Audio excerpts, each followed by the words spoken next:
I've been taught by my wife exactly what you need to do to be successful on social media, and it is really ugly, and I do not like it. You're not sharing your thoughts. That's not what's important. You're Mm. sharing what the audience wants to see and wants to hear. So if I want to be successful in social media, in the sustainability space, I just need to be sharing the kind of stuff which sustainability people want to hear. And I oftentimes don't share the stuff that Yeah, sustainability people want to hear yeah, because I have very contrarian views on sustainability. And yeah. so, and the people who are successful in this space, on social media, I find that they're oftentimes just sharing just the kind of stuff we've spoken about before. It's like it's not helpful. It's very inflammatory. It's not delved into the details. It's not delved into the nuance. It's oftentimes just pooping on everything that anybody does around sustainability. And oh, well, yeah, yeah, yeah. I'm angry about the world, and this person's angry about the world, and I'm just gonna like it. Yeah, Yeah, yeah, you're yeah. just getting people riled up and jumping on a bandwagon. And If that's, we yeah. did that, if Huh? we did that, we'd be quite successful. Yeah. But it's kind of like the very nature of our podcast is not doing that. Yeah, which Yeah. is tragic. So like maybe we just carry on as we're going. Like we've got a podcast in the foundation. We've got the Environment Rebels one, and that's been going on for like 3 years now. Like I can share. I don't know if did you have one at Whole Grain? Did you have a podcast at Whole Grain? I don't think Oh, long, long time back. long time. Yeah. Yeah. Like it really is like a hockey stick curve Mm, of like it's like a year of just 50 people listening, yeah. and now it's like we're getting 16, 17,000 downloads a month. Wow, So it's like, that's yeah, it's amazing. really, yeah, but it's Chris Adams mostly, but it's just consistently publishing like on a regular basis. And have you done anything like have you as a team, have you done anything sort of proactively to promote that, or is it an organic Just, hockey just stick? well, it's mostly yes, in terms of we have like our own newsletter, but our newsletter is like it's just over the years that's grown to like 10,000 people, and it's a weekly newsletter, so we like just add it to there, post on social media, the clips that we have on social media, and that also but that's pretty much it. There's anything on top of that. The only other interesting thing that a producer he just shared some stats because we've just started doing video podcasts like we do, and he's just added that in, and the stats have like shot up a lot based off of the video. And it's more the YouTube versus the Spotify. Because a Okay. lot of it is the Yeah. YouTube videos. I know we've been having problems sorting that out, but that might be another way. Maybe YouTube is like literally maybe a better platform for us to like share. I mean, to be honest with you, I listen to most of my podcasts through YouTube. Yeah. Yeah. I think a lot of people do now. Yeah. Okay. Yeah. I think that's a good point. Let's get the YouTube thing sorted because that's kind of a low hanging fruit. That's a low hanging fruit. But I think also like if you're open to it, I think we just keep consistently doing it with the belief that if we keep on doing this for a year, that we'll get followed. We got another paid subscriber today. Did you see it? No? Yeah, yeah, yeah, yeah. Another. It was an $8. What you got? Pledge. Well, that's nice. That's nice. It's a That's good. really That's lovely. like. That's Yeah. really lovely. That's like that. I mean, more than that. That's 100 times more worth than as a validation than just a subscribe. Right? It's like Yeah. I'd give you money. Yeah, yeah, Yeah. That's really good. Okay. Then yeah. let's keep going. Let's keep going. Let's Keep keep going. going. Right. Yeah. It's Play the all long gonna work game. out in the end. Let's I play the mean, long game. that's to be All right. honest, that's what we've always done. Like in terms of promoting whole grain, we've sort of, other than like just sharing some stuff on LinkedIn and things, we've always sort of steered away from social media. But but it has often been a slow burn. But then eventually something just catches, and then yeah, Yeah. For Jeanette, she knows. Um, it's when you get your purpose is to post consistently, mm. and it's not the consistency that gets you the actual followers. What happens is that one of them goes viral, Yeah, yeah, and anytime she has a viral one, it's like this thing got me this many more Yeah. followers. So your goal is to constantly So in a post way, because, it's like yeah, you're throwing darts, and eventually you yeah, get bullseye. which you bullseye. And the point I want to tell you about the point that got me. There's so much interesting stuff here. I don't know if we're going to put it in the podcast, but there's one. She actually did a pretty pricey. Don't like my peas right now. A pretty pricey like a well-known YouTube influencer program.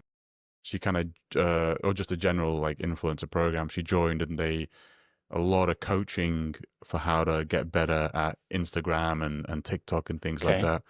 And one of the exercises they had her do was kind of like, for me, like the death knell. The final, I was like, that it was just, I felt so ugh. But the exercise was you find it was TikTok. You find a TikTok video that is really viral and you copy it. And I don't mean copy it as in be inspired by it and do something kind of very close but similar. But I mean Literally copy it. literally the same scenes, the same seconds, the same music, the same words, the same movements, the same clothing. Everything is mirrored. And I was like, I felt like from like a creativity perspective, I was like, that is disgusting. That is just like, what? There's no creativity there. There's nothing. And the rationale for it is no one really knows why things become viral on these platforms. You don't know what it was. Was it just the fact that it was just like 2 seconds of this visual image and then this and then this and then this? You don't really know what happened. So the trick is to find out what is viral. You don't know why it's Okay, so you're viral. just doing it really as a pure learning exercise to see, if I just did these things as a formula, does Does it it work? does it go viral? Yeah. Yeah. That makes And the sense. algorithm changes so frequently that what was viral 2 months ago isn't viral now. And that to me explained this cognitive dissonance that I have when I'm on these platforms. Because sometimes I'm scrolling and I'm like, that looks but it looks a bit different. I saw this video, but wait a second, did I? I'm sure the person looked I'm sure different. I've seen this That's it. before. And what it is there's loads of copies of exactly the same like funny joke video, but with No. different people. And now I know that's the case. I see it all the time on these Yeah. platforms. It's just, oh, I've seen that funny video. Oh, I've seen that joke. Wait a second, they're different. That's why you feel that way if you're on these platforms. Fucking algorithm, man. I hate Yeah. it so much. Taking over the world. Well, yeah.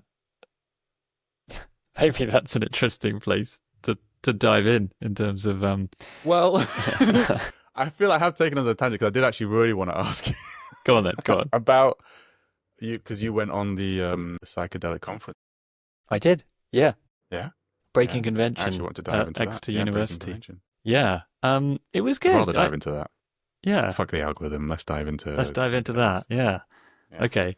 So it was really good. It was a really nice conference. It was 3 days at Exeter University, and there were a lot of really interesting talks and really interesting, colourful people there, as you would probably expect. But it was a weird juxtaposition of like this very academic institution Yeah.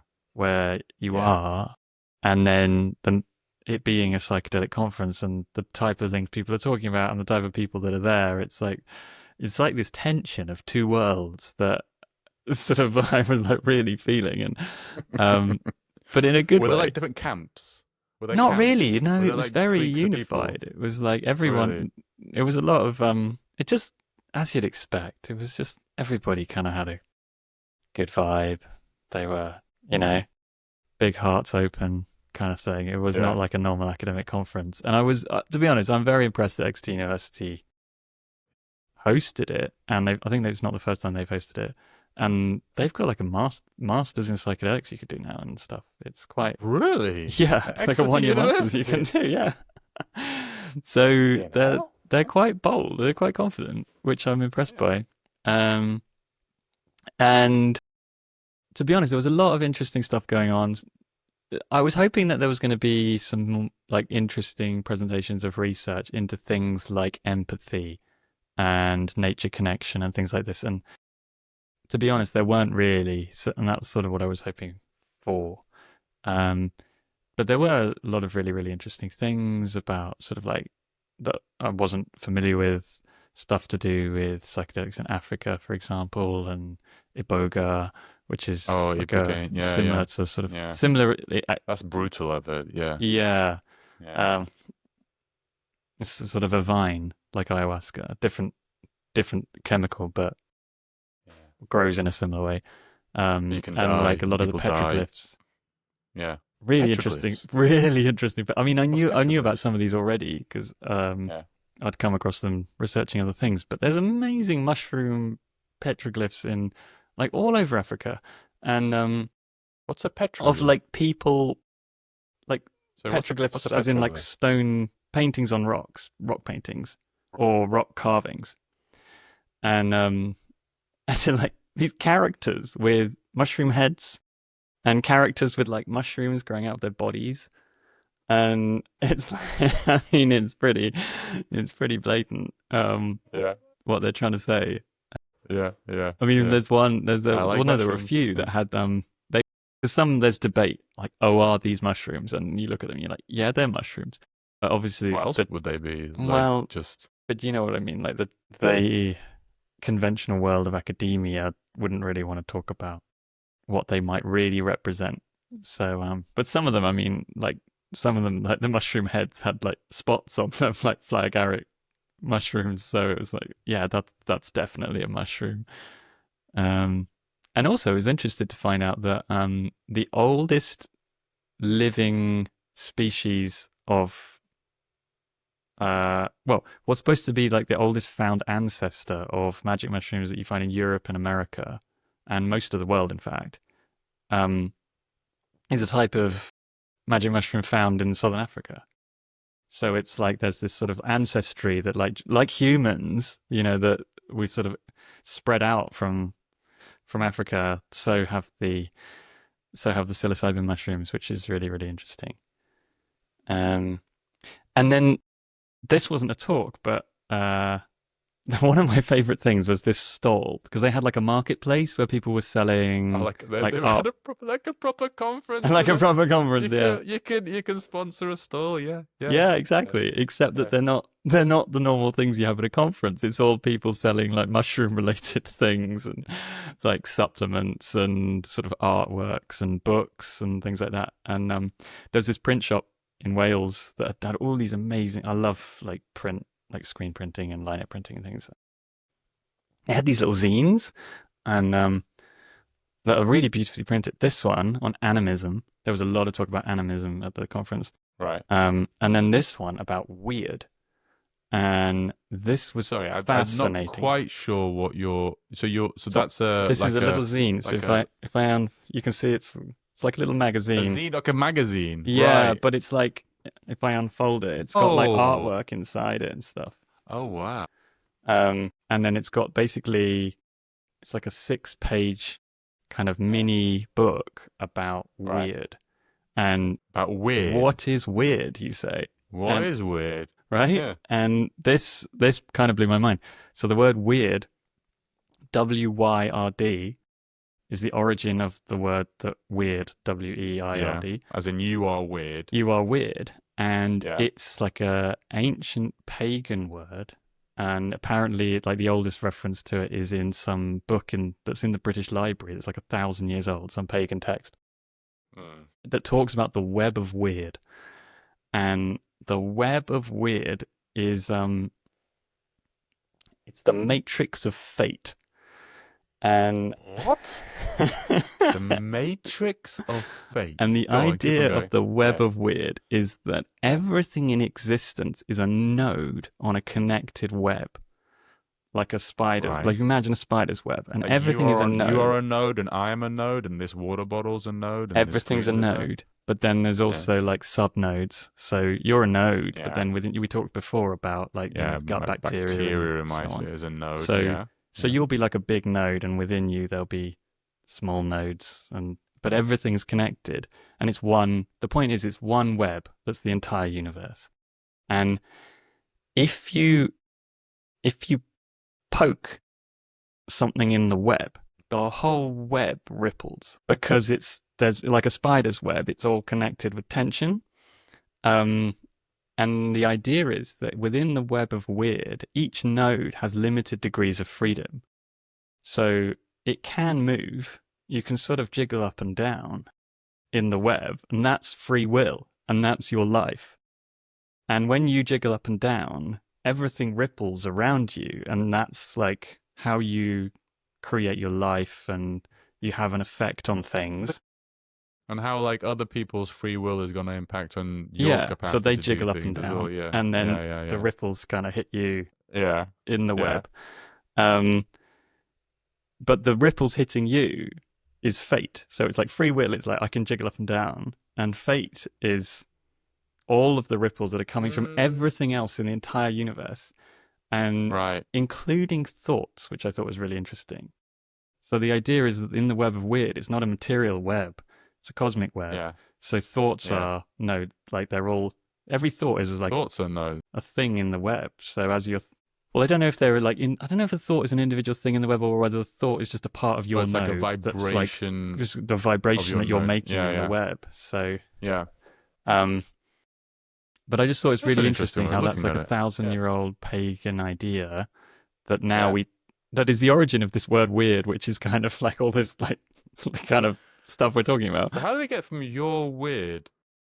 So that people who the web of Wyrd, so people who believe that. People who believe it are weird. We're weird. Yeah. No. Yeah. I think that's and then how that became a negative connotation. Yeah. And I think that's part, and my understanding, I'm not an expert on this, my understanding is that negative connotation is from the suppression of paganism, essentially, by the Romans. By the Romans. Abrahamic religions. But Exactly. Yeah. So I need to dive into this Wyrd thing a bit more, but I liked it as a concept because it very much ties in with a lot of like emerging scientific theories around, the interconnectedness of everything. And how like we're all, as you were talking about, I was diving into bioelectric fields and how, I mean, like our cells are communicating to each other through like electrical signals like all the time, and we are communicating to each other and with the physical things around us all the time through bioelectric fields. And so it's kind of like it's just 1,000-year-old explanation. It's the same explanation but without the concept of bioelectric fields, and then you're trying to explain it using like this other way. Was it a British, when you said where did it come from? Was it like is it my understanding is a sort of European thing. I'm not quite sure because the text is apparently I think from the British Isles, and it's in the British Library. That's what you said, But then at the same time, this idea of the matrix of fate has apparently got something to do with, in Norse mythology, there's like 3 fates. I can't remember what the 3 fates are. So somehow this seems to connect to other belief systems in Europe. But I'm not an expert on it. Yeah. I'm one of the things I find really fascinating is the idea, is this kind of, it's almost like this lost Britishness of, like when people say, oh, we're British, I'm like, well, what kind of British are you? Are you the Roman British, or are you the German British, or are you the French British, or are you the British? Are you from like West Country, and are you from called Pinkins, the there's a Scottish tribe that was like really, really ancient as well. And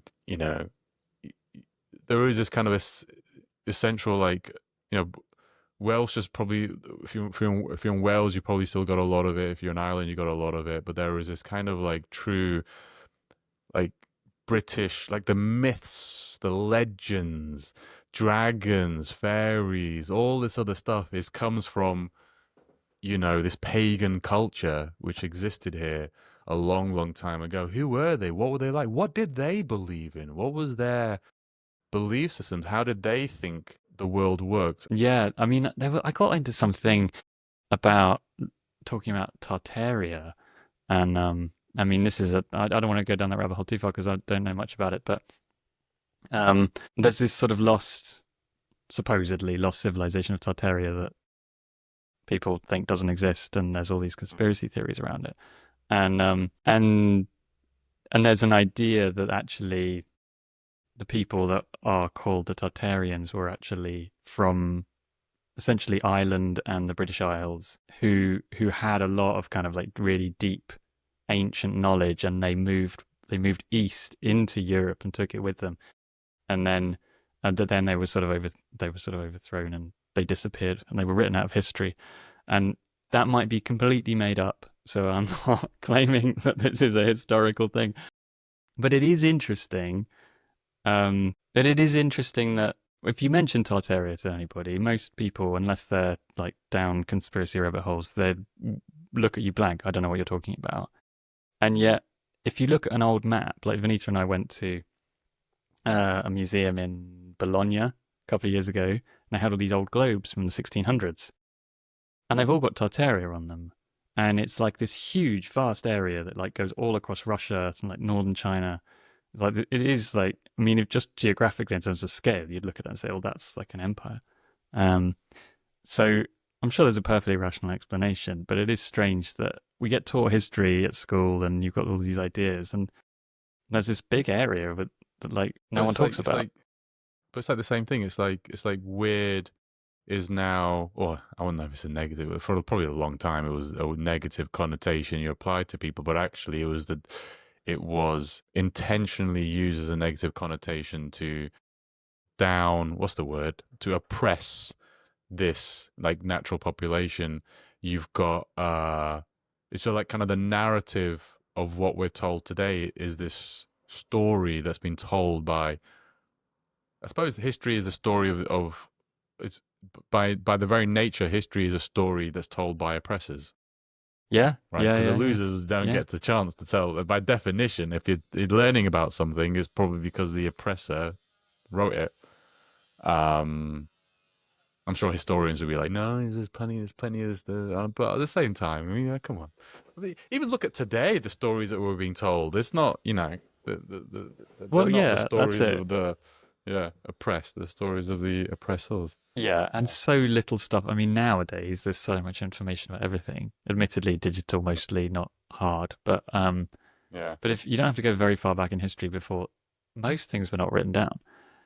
So Well, prehistory is pre-written yeah, history. but So yeah, even if you go back kind of 200 years, there's books, but there's not that many books. Like most of what happened on a day-to-day basis in most people's lives was never really written down anywhere. And if it was like in some local little magazine, like printed newsletter thing that got it's long gone. Like this zine that I'm showing you, like 200 years from now, no one will ever know this existed.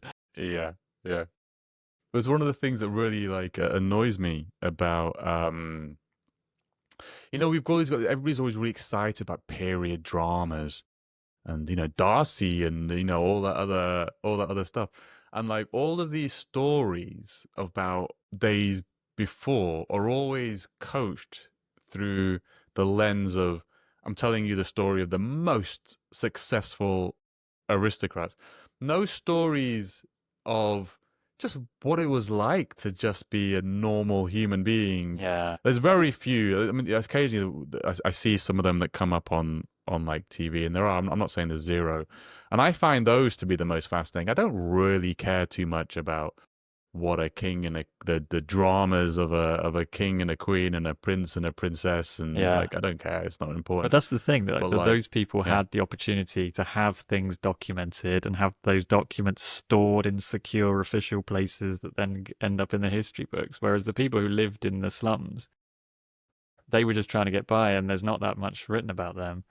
but also we do it today. Like we elevate influencers and the Yeah, storylines and the Kardashians, and no one really wants to, like, why would you want to listen to a story about somebody else's crappy life? That's the same as your crappy life. Like, you yeah. wouldn't like be entertained by it. So I think we do the same thing today. I think perhaps it's like a thing we always do, which is we get really excited about the life of aristocracy and Because nobility, it's sort which of is the old aspirational, isn't school it? Yeah.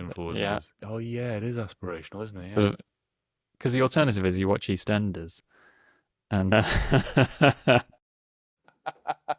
Oh, we do it these days. EastEnders and it's comedy. like, Yeah, oh my yeah. god, normal That's life. not even normal No, life. it's not normal life, but you know what I mean. Yeah, They're trying to yeah, portray as yeah, like yeah, they're not the aristocrats. They're sort of, it's like gritty English life, and it's just depressing. yeah, yeah, yeah, yeah. But yeah, all I think all of history has been like we all hear all the stories of history are the big stories, the stories of like kings and queens, and even when I learned history at school, it was the history of kings and queens and King Yeah, Henry VIII and this and that and the other. And I don't like authority figures, so I don't want to I don't want to know about you. I don't believe in nobility. I don't believe in the right for like I don't believe in yeah. venerating that at all. But we lose all those stories. We've lost the stories of the, what did you call them? The Tartarians. terror Tartarians. They didn't have a king or a Well, queen yeah, maybe, and or maybe even they if they were did, they got like presumably. they lost. They presumably lost, and then no one cared about. Yeah. We don't need to talk about them anymore.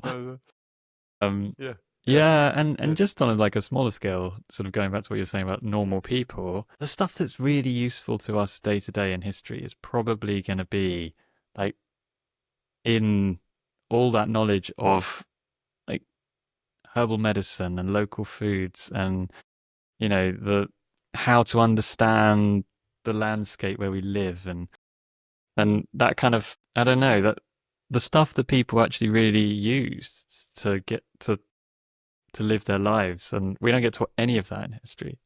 Like British folklore, for example, probably has a lot of wisdom in it, like sort of the mythology, but it's we get told a few fairy tales, but they're not the same thing. The fairy tales are more kind of well, that's a whole different story. But Well, I remember chatting to somebody who was telling me that like we've got this idea of fairies as like just cute little things, but apparently in real mythology they were nasty creatures. You did not want to mess with a fairy. well, this is the But thing but I in want to. Ireland. Sorry. In Ireland, because I mean, I'm saying this from the point of view I've never even been to Ireland, but I have been told by Yeah. people who have, Yeah. by Irish people, in Ireland there's still like a very like strong belief in fairies, and they have these. There are like these kind of earth.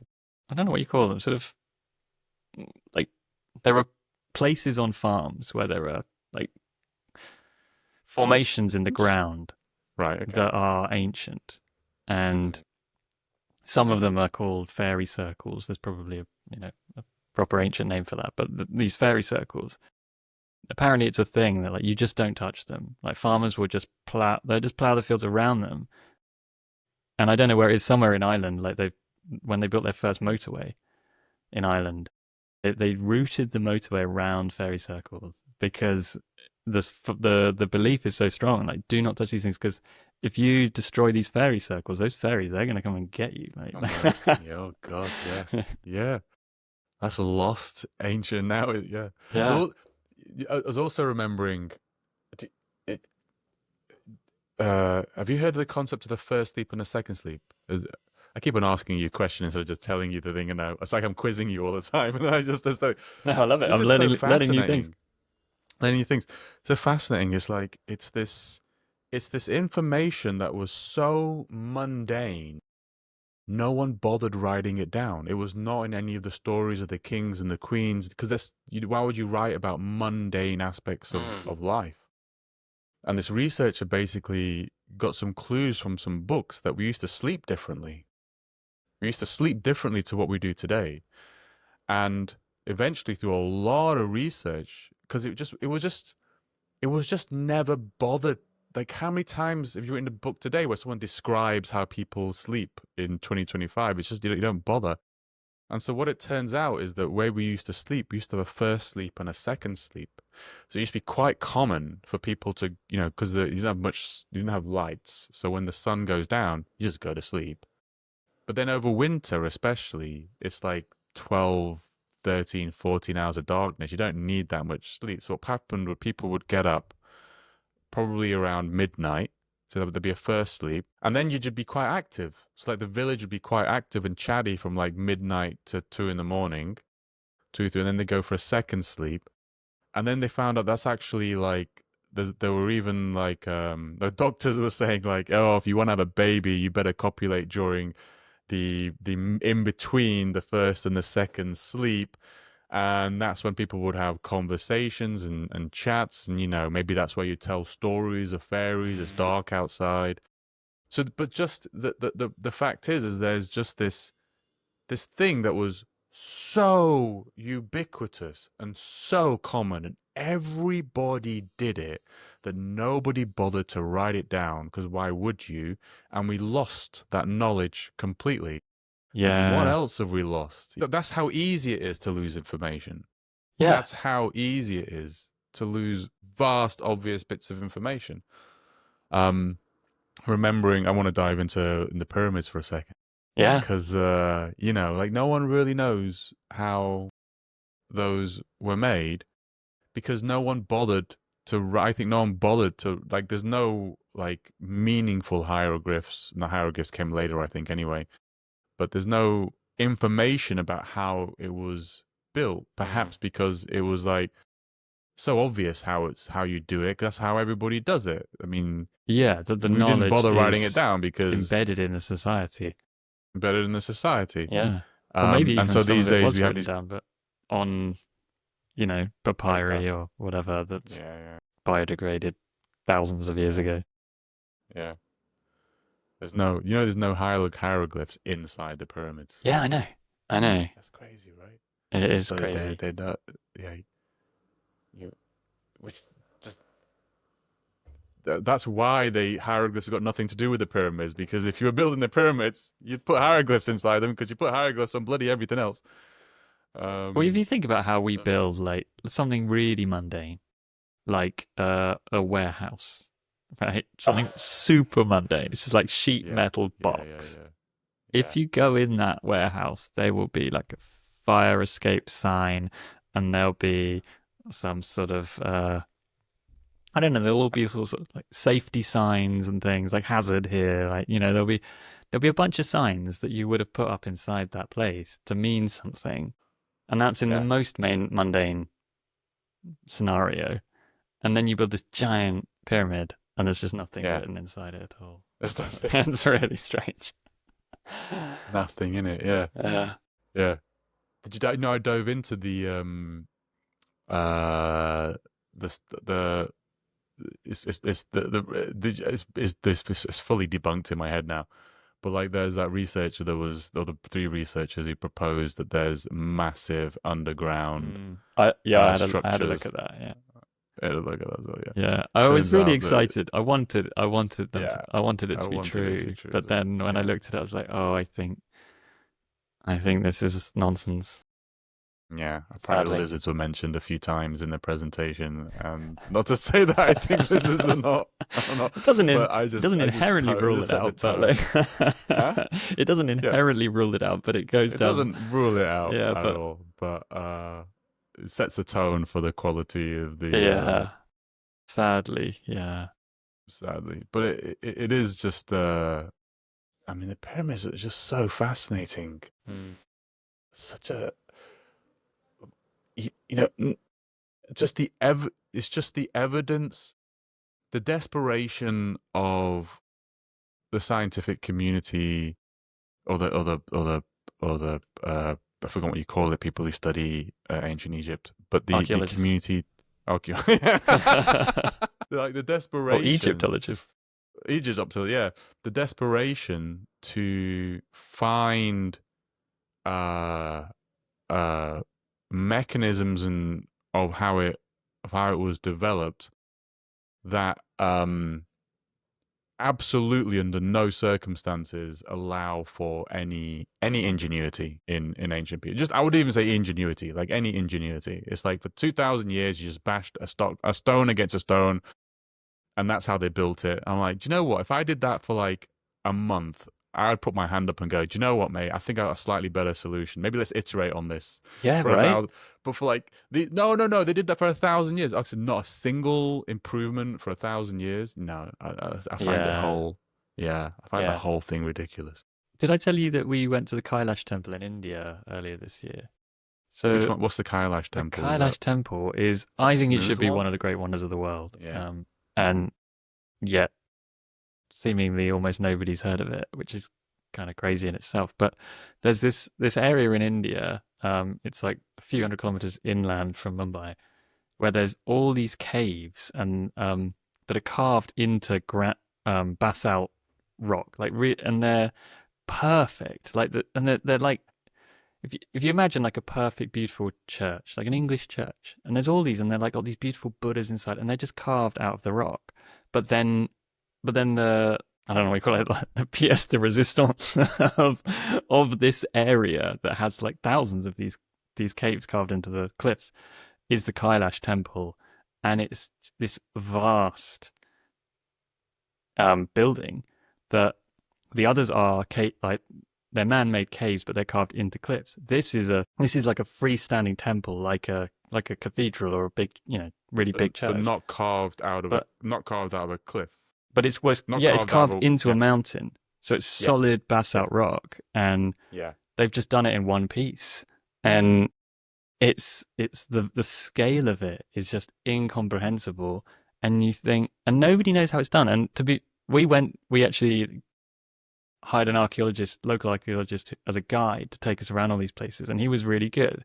And I like the fact that he was honest about the fact that nobody knows how this was done. Nobody We knows. can't figure it out because Yeah. he says it's not aliens. And he was like, it's definitely not aliens. But I'm pretty sure about that. Yeah. yeah, he said people keep coming here and telling us it's aliens. It's like, yeah, sure, but like maybe it is, maybe it isn't. But I don't think it is.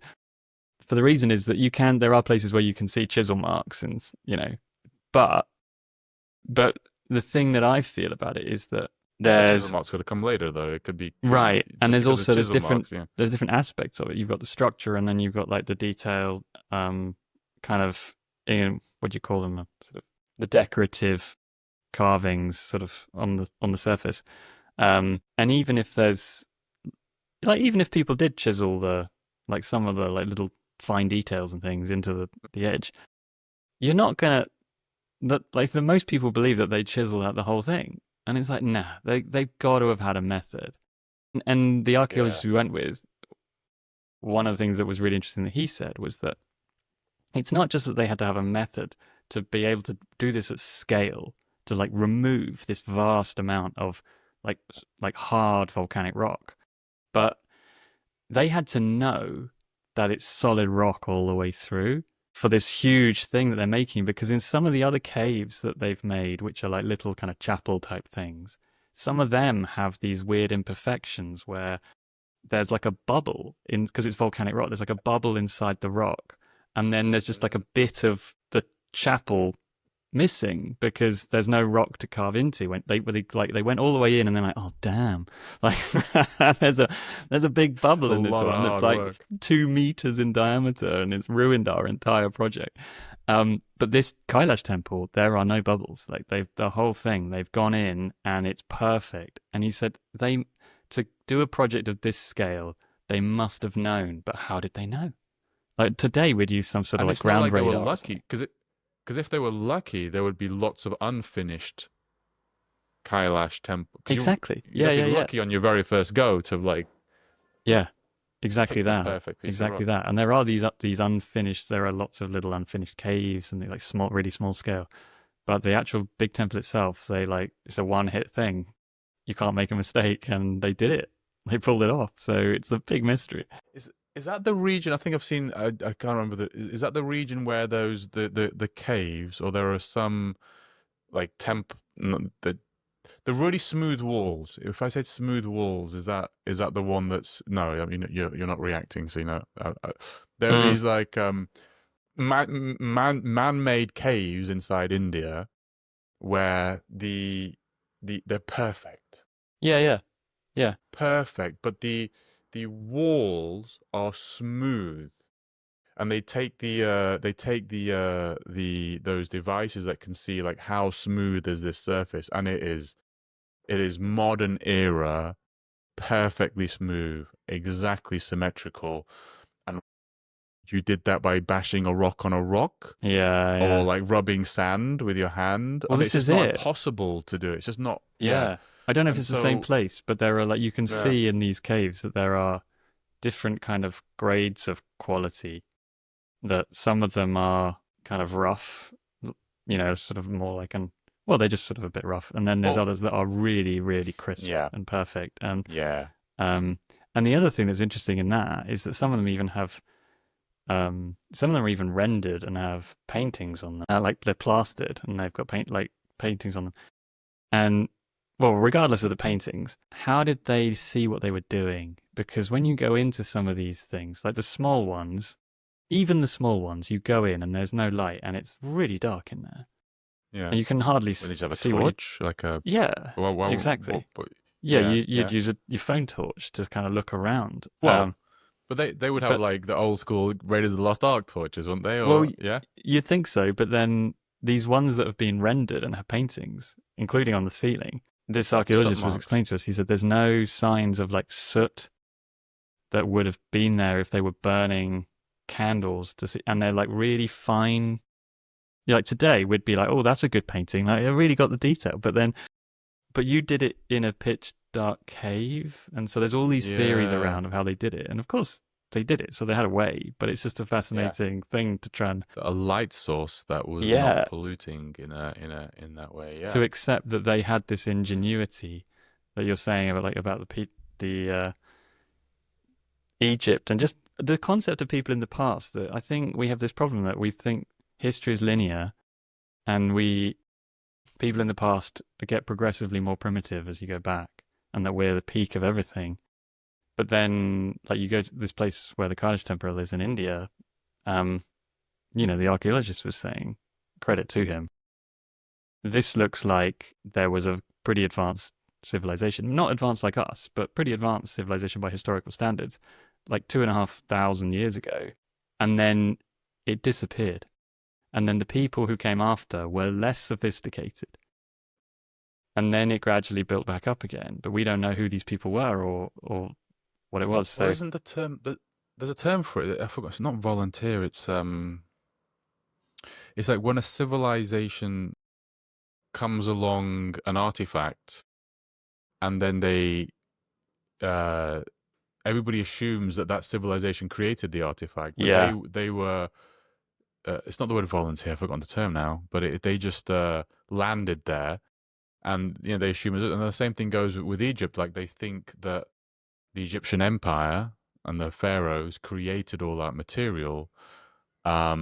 But no, they just rocked up in a. Oh, this is a bloody good building. Let's just say it's ours. Yeah, yeah. But the it's the smoothness that there's. I want to go back. You ever seen that analysis of the granite of the vases in Egypt? but yeah, I've seen that. I mean, that's like microns, isn't it? Precision. Yeah, and I saw you saw the one where they've taken because there's like there's thousands and thousands and thousands of these vases under the Shakira complex, I think. I Right. forgot. I'm going from the Shakira complex.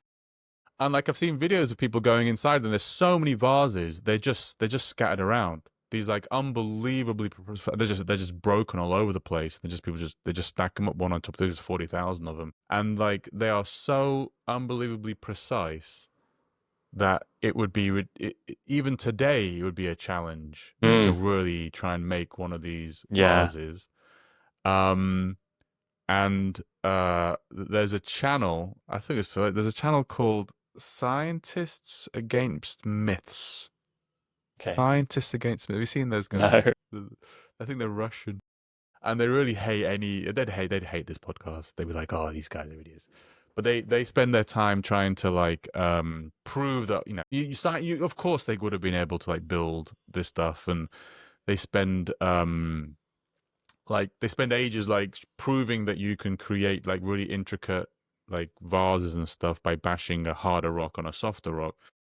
And then the video is usually like, you know, 30, 40 minutes long, and this person like, you know, week 2, week 3, week 4, and I'm like, bloody hell, you're really putting a lot of effort to Yeah, you're disprove really this. Week 5, determined to prove this. yeah, yeah, and then Good for yeah, them. 6 months later, and it's like, it's roughly in a pretty accurate kind of shape, and they always leave it as like, and just imagine if you had the time. I don't know the yeah, term. of course you can take it the right. We've taken it pretty much most of the way, and they did the same thing with the vase, and they show it, and it's like, listen, we've gotten pretty crummy, you know, version of it. Funnily enough, like accurate, but still not the same. Really rough looking, and they always like leave it as like, yeah, just, you know, you could just do it. You could just do it the rest of the way. You just, obviously we've only spent 6 months, but if you spent, you know, imagine if somebody had been training this for 20 years of their lives, and there was a huge community. And I'm like, no, you can't just leave it there. Like, if you can't recreate today with all of your technology and everything that we've got, something that looks like that, you can't disprove it. Yeah. I find it interesting Yeah. as well that things like that are framed as like, you know, the whole idea of scientists against myths. It's like, fair enough. Like, yeah, that we've got nothing against that, but but when you've got something that's a physical artifact, it's not a myth anymore. It's like, well, we've proven it exists. We have the artifact. So now it's just an engineering question, right? It's like, you're not disproving a myth. You're just trying to prove that you can make the thing that people in the past made, and you've basically proven you can't. Well, I think the ultimate thing is this: is they're saying, because I think with Egypt, the thing that the archaeologists have kind of, their biggest challenge is that they, due to the timeline that they say everything happened in, they say they've only got copper. That's basically their big problem. Is that they have to then try and prove that and copper's a very soft metal, you can't really like chisel with it. So they have to then try and prove that all of these things can be built with just copper implements. If they allowed themselves the idea that maybe they had slightly more advanced technology like iron, that would give them more room to be able to like demonstrate that, you know, some of this stuff. But because they've kind of locked themselves in a corner by saying, oh, it can only be copper, that's kind of why I think they're so desperately stuck trying to like prove this stuff with that. Whereas I think there was a technology that was like Sleeping Story that was so ubiquitous. Perhaps no one really bothered to like really enshrine this in like, you know, statues or something like that. They just like, yeah, of course you just use one of these things and you rub it here and it just makes granite melt. Yeah, well, it would be like the modern equivalent of like an angle grinder. Like, you don't go writing essays about it. You just there's no statues of angle grinders, are there? No, you just crack on. Yeah, who knows what an angle grinder is? Yeah. No, it is fascinating. I think just culturally it's interesting how we're so resistant to believe that people might have known something that we don't. Whatever that might be. Why is that? Yeah. Why is it ego? Do we like think that because I'm quite willing to accept that people in the past knew a lot about stuff. And there's stuff that I know that they didn't know, that's fine. But like there's people in the past that knew a lot about stuff that I think would be fascinating. Yeah. It does feel like a sort of cultural kind of collective ego thing though, doesn't it? I wonder if once religion, very formalized forms of religion came in, it was more important to keep the status quo and keep everything kind of static. You didn't really want change. keeps the power structures the same, and so then you don't really you don't you I forgot where we're going with that. Completely forgotten. Well, But about yeah, this sort of you don't. cultural ego of why we don't want to admit that people knew Yeah, so something. the resistance. So once we've now come, and I'm sure in that period of time, it was like very much we do think about the past, and we do think of what people said 100, 200, 400, 500, 600 years ago. They knew a lot. But then maybe in the Renaissance, that kind of, we moved into more is it scientism, where we really wanted to just have a juxtaposition versus that and say, actually, that all of that is bad because that's held us back, and we now need to think differently about the future. So it could be maybe it's a more modern thing, this whole idea that we don't respect, we don't think that we think we're cleverer than the past. Yeah, Yeah. yeah. And it's also a bit, we were talking earlier about sort of the pagan culture in the British Isles and the Romans sort of stamping that out. Yeah. I think there's a power thing where you don't want a culture to challenge your culture. So if you're the dominant force at the time, you're like, oh, those people who we just invaded, we need to make sure that we bring them over to our culture and make them like us, so that they're we bring them into the fold rather than having this sort of a rival culture that is sort of an unruly thing that we have to try and keep them on our side. You have to absorb them. That's what the Romans did pretty well. Was they absorbed, I think, a lot of cultures. Well, exactly, and rebrand it so that it's like, oh yeah, like Christmas, yeah, that's like part of Christianity, and we decorate trees, And yeah, that's what we do. See, you're doing our thing. Yeah. But then eventually we just think that's what we do. Yeah, that's what we've always done.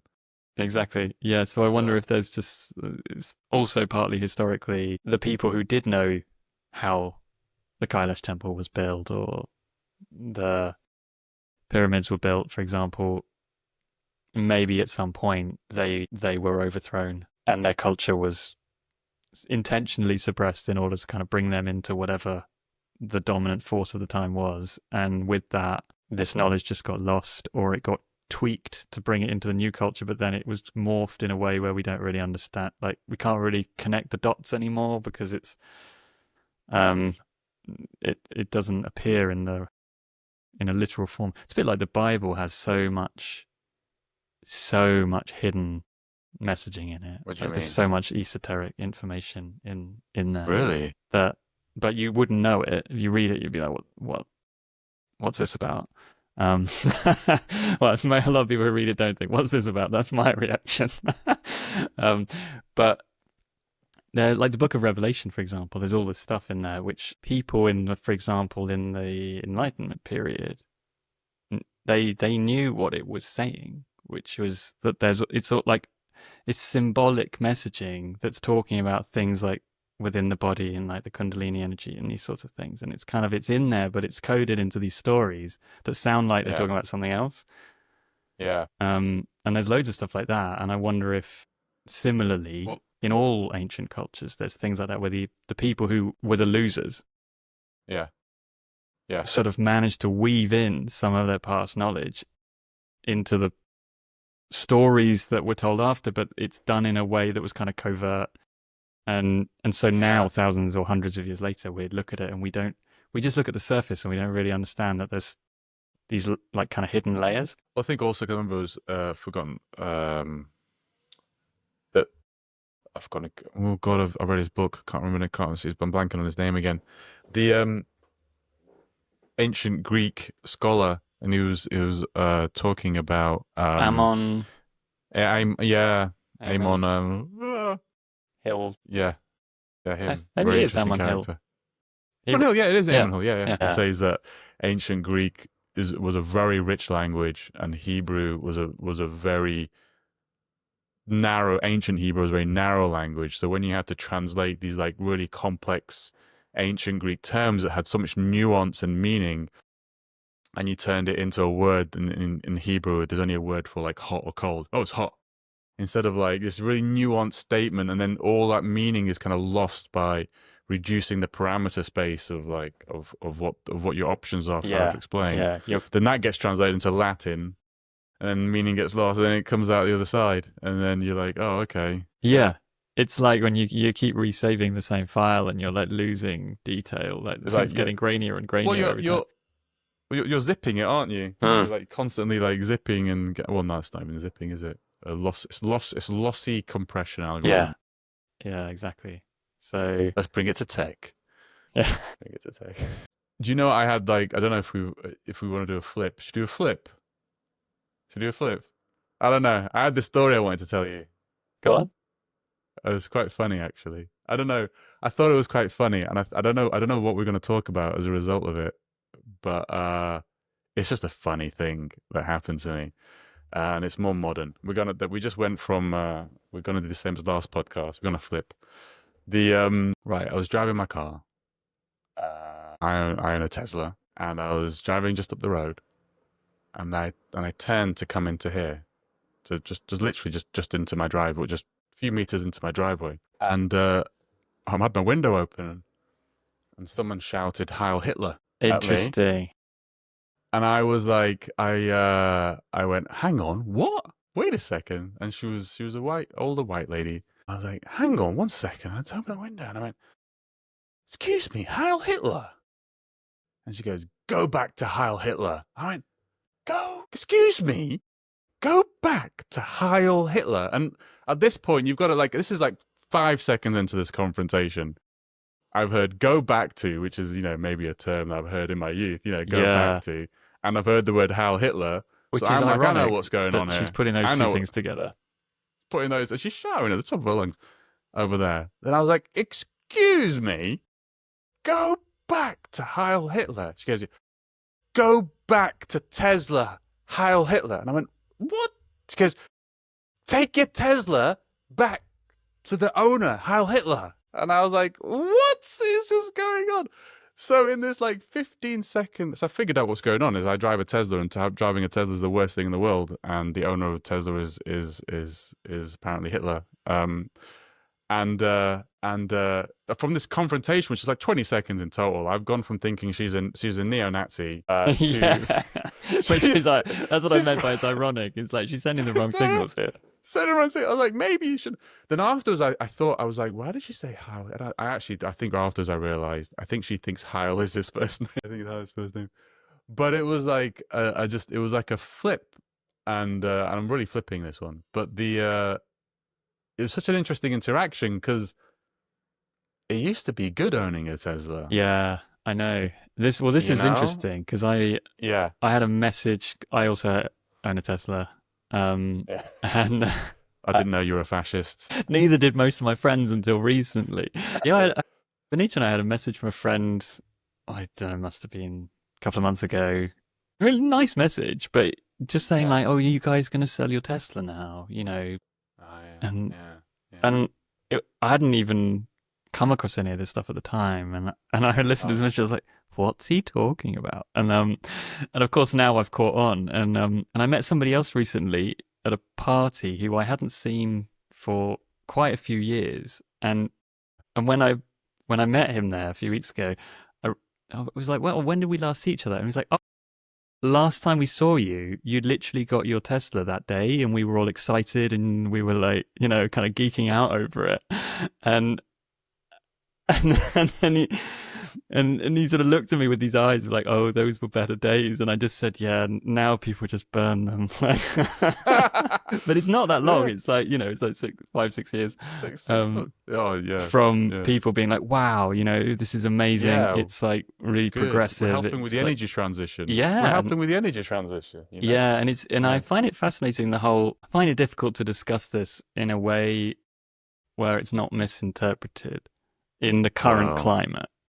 Yeah. But I honestly feel like the whole like Tesla bashing thing is propaganda that people have got caught up in. And I'm not saying that they should like Elon Musk as a human being. I'm not saying that they should think that electric cars are a perfect solution of everything.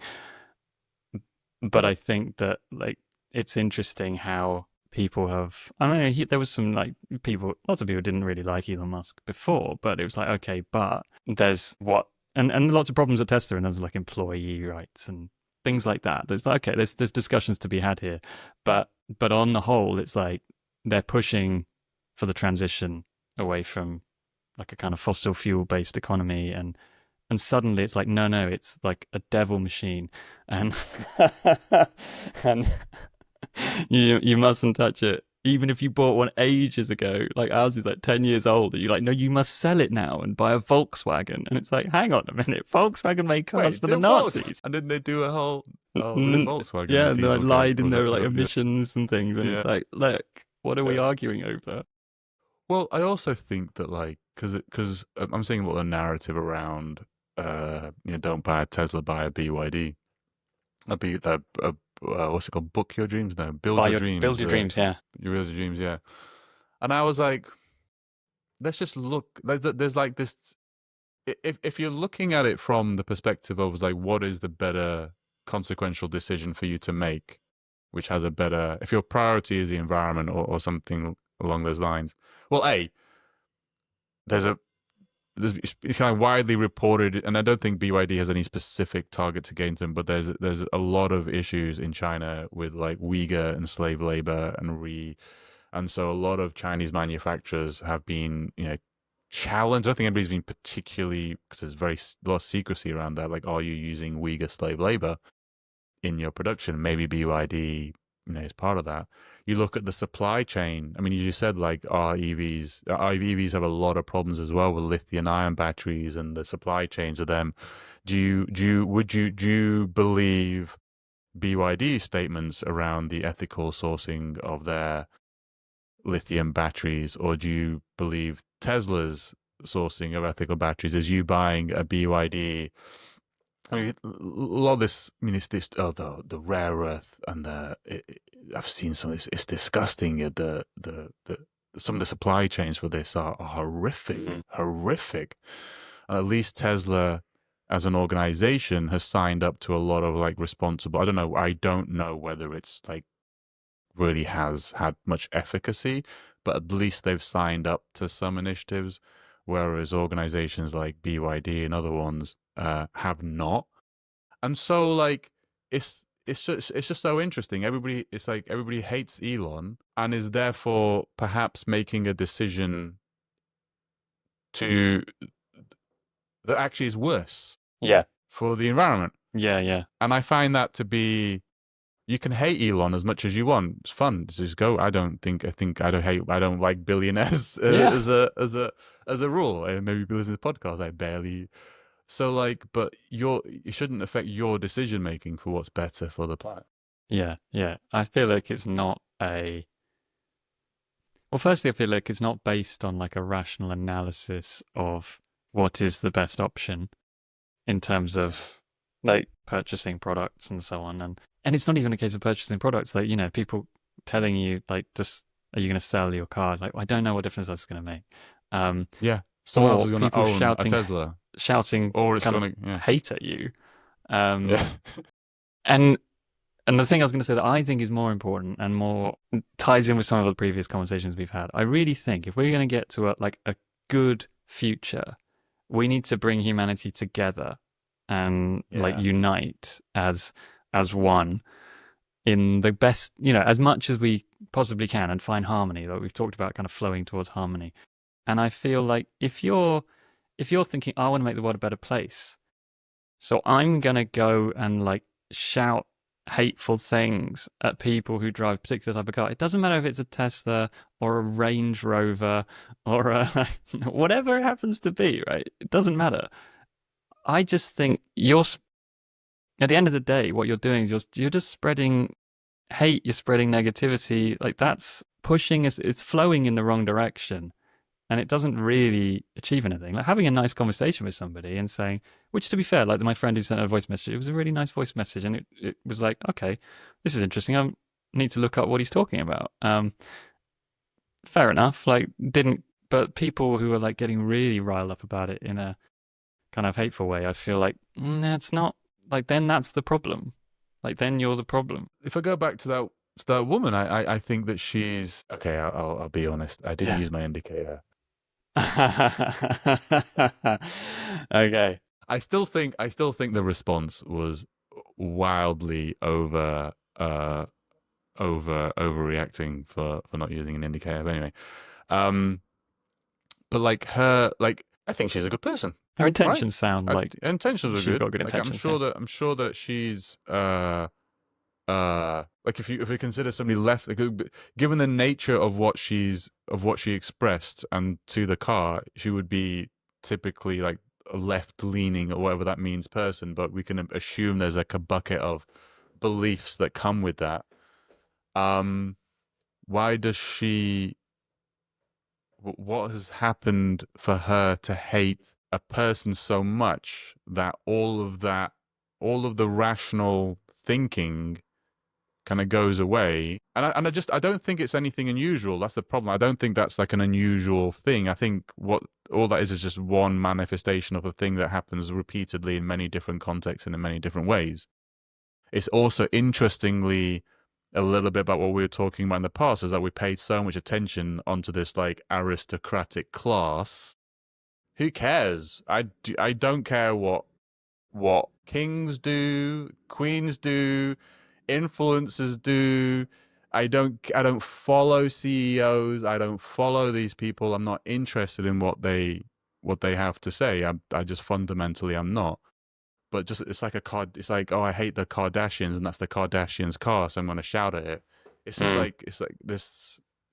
Yeah, it's like it doesn't matter. It literally doesn't matter what they're like, because it doesn't. See, I don't know. But I suppose it matters if you're in the US. I don't know. Yeah. I don't know. I think it's conflating things, you know, and I just don't think it's constructive. That's sort of where I'm at.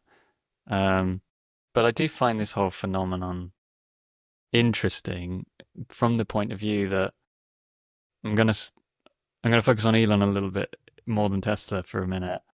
Yeah. I think that there's a lot of billionaires who have I think malevolence probably not the right word. I mean, it might be malevolent, but it's Self-interested. yeah, Yeah. exactly. They're Yeah. driven by self-interest, and that self-interest is not necessarily aligned with the average human on Earth.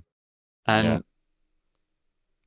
And and people talk about like, oh, billionaires not paying their tax and you know things like that. But it's interesting that there's like so much focus on one person. Like right now, it's Elon, and it's because of his association with Donald Trump.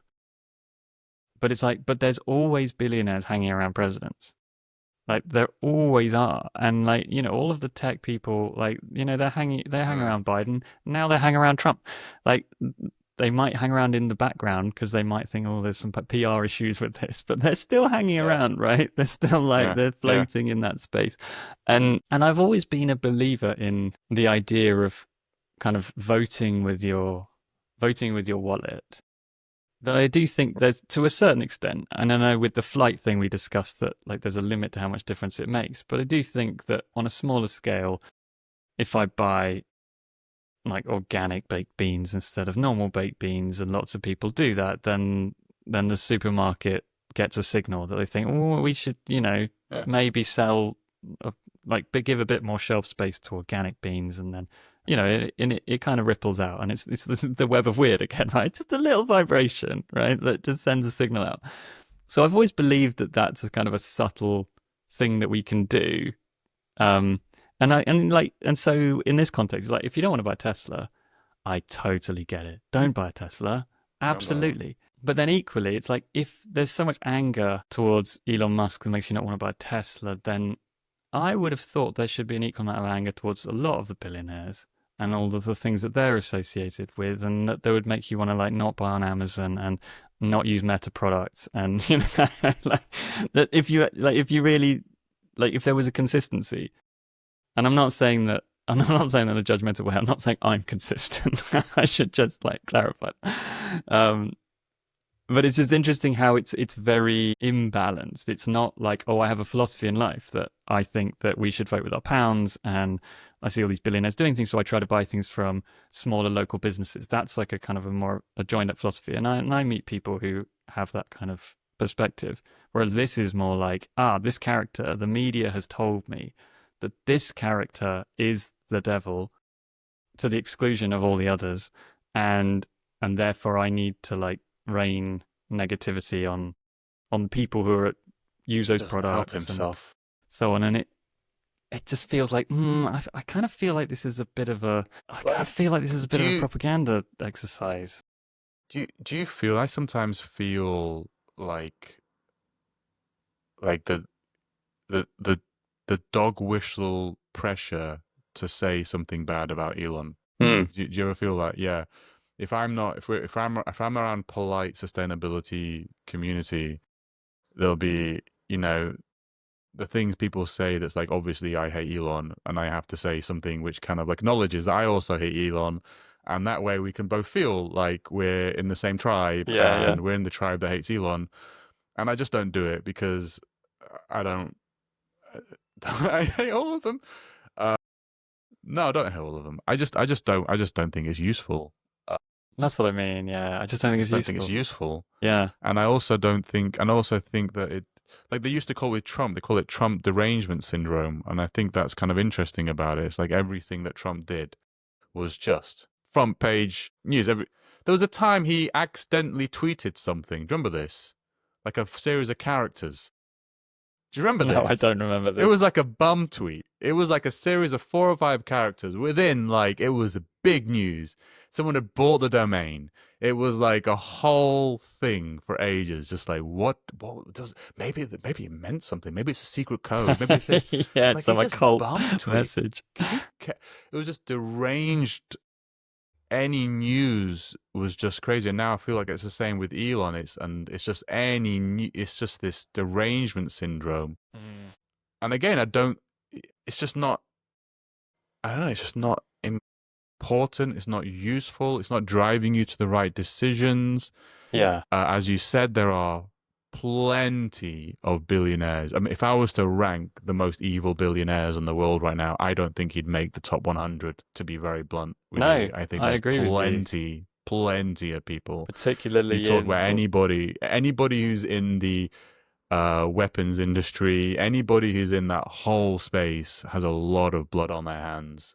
There's plenty of people that's higher on that list than that guy. I don't think he's a great guy, but I just think there's plenty of people worse. Yeah. Yeah. But most of those other people, with a few exceptions particularly in like the tech space, they are often quite high profile, but most of the billionaires of the world are very low profile. Like they know how to keep themselves out of the press. And I think one of Elon's big well, it's one of these things. It's a double-edged sword. It's probably a strength and a weakness for him in terms of his own life story, is that he's very good at publicity, but then he also, you put yourself there and you get shot down, right? So but that actually brings me on to something that I was going to say about this, which is there are characters in the world who know how to get everybody talking about them. And it's this thing about like any publicity is good publicity. And I know that to some extent Tesla has suffered a bit, but I think Tesla's probably suffered more because Elon's just not been there than because of the press. There's really big competition these days. Yeah. And BYD's doing an incredible job. And really, they are. I mean, there's lots of car manufacturers with great electric cars these days. There really are. So what was I saying? Yes, but I think there's people in the world who know that publicity is good for them. And I think Elon is one of them and Trump is another. And those two together, I'm not convinced that Elon even likes Donald Trump. I'm pretty sure he probably thinks he's a bit of a buffoon. But I think he's genuinely, rightly or wrongly, I'm not even going to get into this debate, rightly or wrongly, I think he genuinely believes in the projects that he does, whether it's Tesla or SpaceX or Doge. I think he genuinely believes in what he does, and I suspect that there's probably behind the scenes some sort of deal where SpaceX is getting NASA contracts, and it's like Yeah. it's his ticket to Mars. You know, it's like, then NASA gonna help me go to Mars. So and yeah, that's corrupt in my eyes. But at the Yeah. same time, I feel like It's the same corruption as anything else. It's just it's more the same public, I corruption as suppose. all of the corruption that's going on every day. And the difference is that Elon puts himself in the spotlight and Trump puts himself in the spotlight because they love being in the spotlight. And then, but there's all this other stuff going on in the shadows that we're not talking about. And I feel like that's the thing. the thing. It takes the time. It's why have we just spoken about it for half an hour? When there's We've just way given more them free important things. publicity, right? Free publicity. Yeah, because it's just such a distraction, and like the whole the Tesla thing is a distraction from the actual conversation that we'll be having, which is like, what is the best mechanism to get into an energy transition? What is the best mechanism to make sure that as we do that, we don't have supply chains filled with slave labor and women in carrying babies in mercury clouds trying to extract lithium and cobalt from mines. I mean, that's the story. Yeah, and that story is a global story that is not about one company or one person. It's about like the global energy system and how do we get there and all the problems that go into those supply chains. And like you were saying, like BYD, like they're tied up in all of the same industry and supply chains and so on. And I'm sure there are different problems, some of the same problems, some different problems, but it's all just part of the challenge that needs to be faced objectively and constructively. And it's a challenge. And I think, as you were talking about goosebumps, because it's the same thing. It's like it's a challenge of the people. It's a people story, not an elite story. Yeah. And I think that's what frustrates me. And I think that's where we need to get to is we need to be not writing today's history books in the future history books of 2025 are going to be written about what happened between Elon and Trump and tariffs, and not what happened in factories that were trying to build and people who were affected by them and people who've lost their jobs and people whose cost of living is going through the roof because of all of the stuff that's going on. Those are the real stories that we should be writing about today. So in future generations are like, oh, that's what was going on in 2025. Yeah, I think I'll have to. You got to end hop it off today. Yeah, right. I've got to hop okay. off. I'll hop off for. I engineered the ending to get to a nice ending. Nicely done. Nicely done. Nicely done.